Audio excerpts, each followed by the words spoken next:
जय श्री कृष्ण दोस्तों, कैसे हैं आप लोग सब। आज मैं आपके सामने रामायण का अगला पार्ट लेकर हाजिर हूँ। आज के पार्ट में हम जानने जा रहे हैं कि रावण ने किस प्रकार शांति प्रस्ताव को ठुकरा दिया था और फिर शुरू हो गया था रामायण का युद्ध।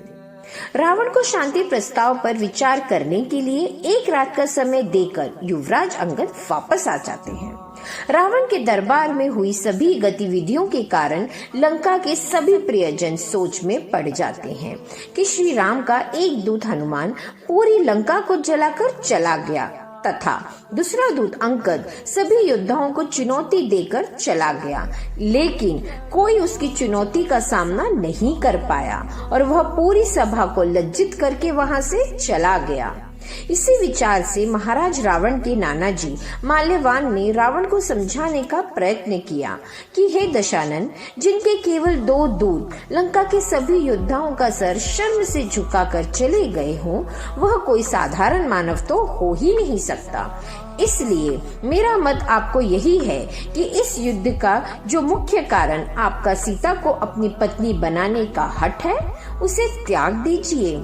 इसी में लंका तथा असुर जाति की भलाई है। एक सफल राजा वही होता है जो केवल अपने हित के स्थान पर अपनी प्रजा का हित सर्वोपरि रखे। साथ ही यह भी सोचने योग्य है कि शांति प्रस्ताव शत्रु की तरफ से आया है। इसी कारण तुम्हारा पलड़ा अभी भी भारी माना जाएगा यदि तुम शांति प्रस्ताव स्वीकार कर लेते हो। लेकिन अहंकार के वश में लंकेश रावण तथा उनका पराक्रमी पुत्र इंद्रजीत माल्यवन जी के परामर्श को नकार देते हैं। वहीं दूसरी ओर रावण की पत्नी मंदोदरी अपने पति को लेकर बहुत चिंतित थी, इसलिए उसने अपने पिता मैदावन से रावण को समझाने का आग्रह किया।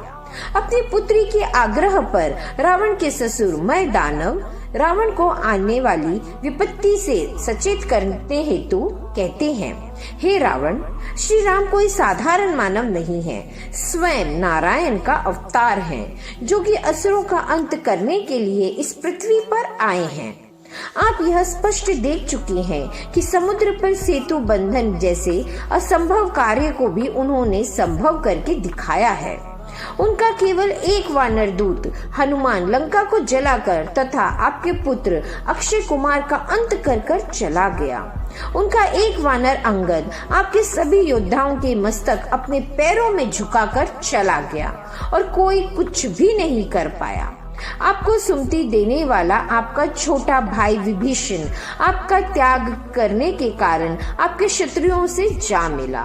यह कोई छोटी बात नहीं है, इसलिए अभी भी समय है। सीता का मोह त्याग कर उसे उसके पति के पास पहुंचा दीजिए, तो यह आने वाला संकट टल जाएगा, अन्यथा उनका सर्वनाश होना तो निश्चित है।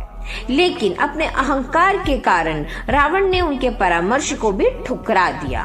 अंत में रावण की माता केकसी ने भी उसे समझाने का बहुत प्रयत्न किया और कहा कि तुम्हारे पिता ने भविष्यवाणी की थी कि भगवान विष्णु एक मानव का अवतार लेकर पृथ्वी पर आएंगे, तब तुम्हारे पुत्र रावण का अहंकार टूट जाएगा, किंतु विभीषण के कारण असुर जाति का पूर्ण नाश होने से बच जाएगा। लेकिन अपने प्रतिष्ठा और शान के खिलाफ समझकर रावण ने अपने नाना माल्यवन, ससुर मैदावन और अपनी माता जी केकसी के परामर्श को ठुकरा दिया। वहीं दूसरी ओर श्री राम अंगद की प्रशंसा करते हुए कहते हैं कि तुमने एक दूत की कुशल गुणों को सार्थक किया है। किस तरह तुमने अपने प्रभावी संचार कौशल्य द्वारा रावण के सभी योद्धाओं को चुनौती दी तथा अपने स्वामी का संदेश इतने प्रभाव तरीके से उन्हें सुनाया कि उनके सभी योद्धाओं को लज्जित करके अपने पैरों में उनके सर झुका दिए। यहाँ तक लंकापति रावण सबसे उसका मुकुट उसके मस्तक से उतार कर हमारे चरणों में ले आए। लक्ष्मण जी ने भी अंगद के इस साहसपूर्ण कार्य की बहुत सराहना की। वहीं सभा में विभीषण के गुप्तचरों द्वारा दिए गए समाचार में यह पता चला कि रावण ने शांति प्रस्ताव तथा अपने सभी संबंधियों के परामर्श को मानने से इनकार कर दिया है और यह निश्चित है कि कल युद्ध अवश्य होगा। अगले दिन प्रातः श्री राम और लक्ष्मण सूर्य देव को प्रणाम करके उन्हें जल अर्पण करते हैं। तभी हनुमान द्वारा युद्ध का शंखनाद कर दिया जाता है। श्री राम की वानर सेना हर हर महादेव का नारा लगाते हुए जय घोष करती हुई लंका पर चढ़ाई कर देती है। सबसे पहले लंका के पूर्व के द्वार, जो कि लंका सबसे मुख्य द्वार के उस पार आक्रमण किया जाता है। अभी तक लंका की तरफ से कोई लंका की प्रतिक्रिया नहीं दिखाई गई, इसलिए लंका के सभी द्वार अभी भी बंद थे, जिन्हें तोड़ने के लिए वानर सेना बड़े बड़े लकड़ी के टुकड़े को साथ ले जाकर उन पर टकराती है। कुछ वानर सेना के बड़े बड़े पत्थर से लंका के दुर्ग पर मौजूद सैनिकों पर वार कर देते हैं तथा लंका के भीतरी भागों में भी पत्थरों से हमला करते हैं। यह समाचार बाढ़ का लंका के राजा रावण ने भी अपनी सेना को श्री राम की सेना का जवाब देने के लिए प्रतिक्रमण करने का आदेश दिया। लंका के सभी द्वार खोल दिए जाते हैं और लंका की सेना बाहर निकलकर राम की सेना के साथ प्रतिक्रमण करने लगती है।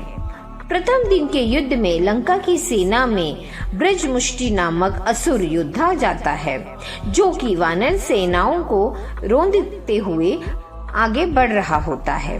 वहीं दूसरी तरफ लंका की सेना में रावण का एक पुत्र प्रहस्त युद्ध के लिए आया था तथा साथ में लंका की सेना का सेनानायक दुर्मुख भी प्रथम दिन के युद्ध के लिए चुना गया था।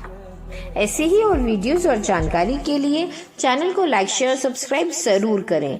मिलते हैं अगले वीडियो में, तब तक के लिए राधे राधे।